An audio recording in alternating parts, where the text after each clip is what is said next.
Thank you very much for the introduction. I will apologize in advance. I will rely on my notes a little bit because, first of all, I lack the eloquence of the previous speakers, and second, my jet lag will probably make me forget a few things that I wanted to mention.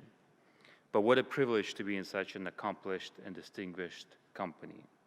I am very grateful to the university for bringing us all together and lining up this fantastic panel. And why the panel is fantastic? Because I truly think that you touched upon the very important triple challenges as well as opportunities that digital development presents. Our moderator presents the view from the security angle, the minister talked about the sustainability, and the deputy minister spoke about society. And those are the three important things that will allow us to really harness the benefit of digital economy for our people, for our planet, and for our profits as well. And I'm sure you will mention some of it as well in your speech. While close to the half of the world's population still lacks the access to the internet, those of us who are fortunate to have the benefits of these and many other technologies really becoming dependent on it more and more. The digital economy is growing 2.5 times faster than the global GDP in the past decade and a half. And it's today already equivalent to about 16% of the global GDP. Many people in this room are very young, 16, 18-year-old, starting universities. Just imagine that half of your peers would be born digital natives, and half of the peers would be analog. That means that those that were born with digital skills would have been developing 3 times faster than their less privileged colleagues and friends. Now, measuring digital economy is not easy, not at all. But let's take a few examples from around the world. In the US, the digital economy today counts between 8 to 9% of the national GDP. But at the same time, it accounts for close to 90% of labor productivity growth. Very recently, Northwestern University economist Benjamin Jones and the former US Treasury Secretary Laurie Simons compiled economic data on growth and the impact of R&D in growth. And they concluded that for every $1 of investment in research and development and innovation, the societal gains is 5 times larger. Now, it's not always easy to see the immediate results because you have to take into account the time lag between the investments in research and productivity and the spillover effects they bring. On the other side of the Pacific, China's digital economy made up almost 39% of the country's GDP last year, which was 2 percentage points higher than the year before, according to the Chinese Academy of ICT. Farther south, India hopes that by 2025, its digital economy will reach 20% from just 8% a couple of years ago. And ASEAN digital economy is estimated to increase from 1.3% 5 years ago to close to 10 in just 4 years. As we speak, and I mean literally as we speak, 8 a.m. Eastern Time, my former colleagues Sumitra Dutta of Cornell and Bruno Lanvan of INSEAD are launching the 2021 edition of the Network Readiness Index under the theme of how digital technologies can make the post-COVID world more equal. I strongly recommend you read the report and watch the recording of the webinar. Azerbaijan has traditionally been very, very active climbing the ranks of Network Readiness Index over the course of many years. Well, I was mentioning the size of the digital economy. However, what's very clear is also that the other thing is growing, which is global population. Estimates suggest that the global population will reach 9 billion people by the end of this decade. And those 9 billion will include 3 billion of new middle-class consumers. Those new consumers will put unprecedented pressure on natural resources to meet this new demand. As they come online, they will need all types of goods that we have today and inventing for tomorrow. Those tools that enable our education, healthcare, mobility, and accelerate our industries. Each year, we produce about 50 million tons of e-waste already. That's the weight of all commercial aircraft ever built since Wright brothers flew their machine in 1903. Only 20% of it is formally recycled. If nothing is done, the amount of waste that will be doubling every year and by 2050 it will reach 120 million tons every year. It looks to me that our traditional linear approach to economic development, consumption and production belongs to the waste basket.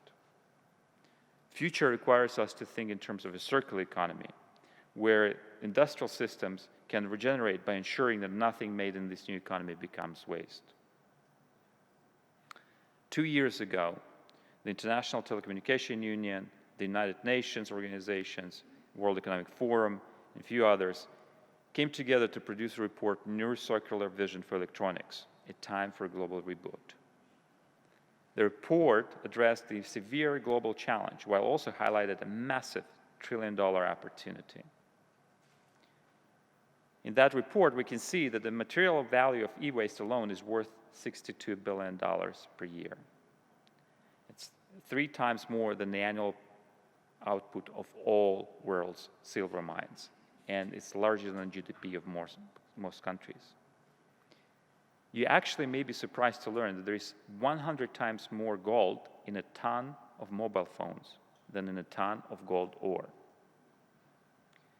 But in addition to material value, harvesting these resources can generate societal benefits by producing high-quality jobs for those that may be displaced by rapid economic development. The ministers highlighted that each technological transformation is not the end in its own, it's the means towards something else. And it's very clear that transformation can be painful. All the change is hard. But this transformation is absolutely necessary. I want to quote 2 political leaders that are coming from very different political spectrum, Lenin and Churchill, but both, I think, highlight. Those 2 quotes were my favorite during the pandemic years. Lenin said that there are decades when nothing happens, and then there are weeks when decades happen. And I think that's exactly what happened during the pandemic.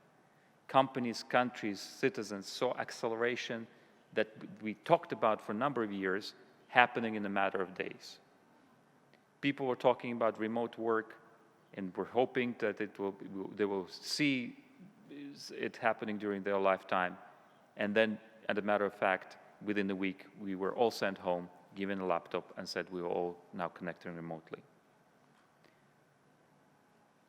Another quote that I wanted to bring to your attention is Churchill's, because he said, you have to look the facts in the eyes, because they are looking at you. And we also know that whatever transformation will require new vision. Our societies need to collectively rethink the rules of the game and create a vision in which countries, citizens, consumers, and companies can all agree and execute. We need collaboration, where the efforts of multinationals, small and medium-sized enterprises, startups, labor, scholars, academia, governments can really work together to achieve to work in a joint fashion. An important strategy in our sustainability campaign is cloud computing. IT equipment and data centers consume lots of resources. A number of recent reports highlighted that by migrating to the cloud, we can decrease the waste in the system by optimizing resource utilization.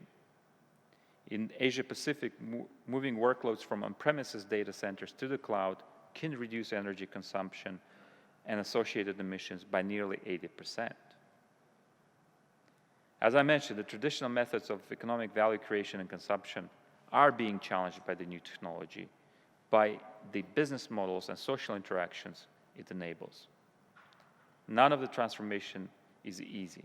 Change is always hard. Some of the reforms required will impact more than just economies. It will impact our values, identities, and possibilities for future generations. This country, as many in the region, including my own, will be turning 3 decades old very soon, or have turned already.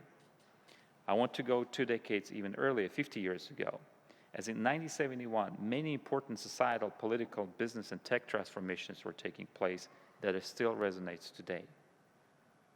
The world's political map became a little bit more crowded as we witnessed the birth of quite a few states, including Bangladesh, Qatar, UAE.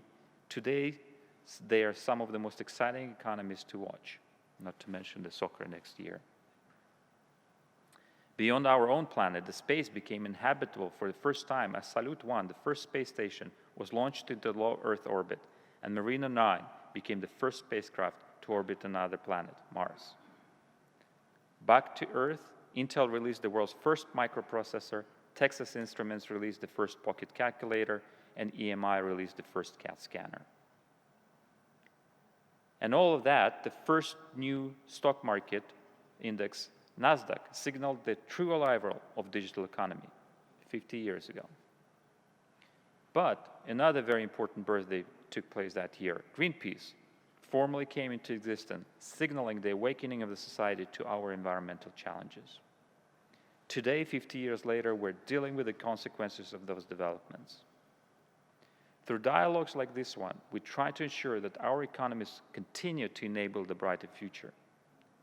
Depending on the collective choices we make, as consumers, as citizens, as communities, as countries, these technological breakthroughs could give us even more power, even more acceleration to move into a prosperous, sustainable, and inclusive world. We all live in a critical moment in history, a turning point for the world. Costs of innovation and education are often very high due to expensive and trial and error nature of scientific innovation, R&D, and there are so many competing priorities for strained national, organizational, and personal resources. But for many students in this room, I want to say that you are now making the most important investment decisions in your entire lives. You're investing in yourself, in your future. And I cannot wait to see how the world would look like when you will start collecting dividends on the decisions and investments you make today. Thank you.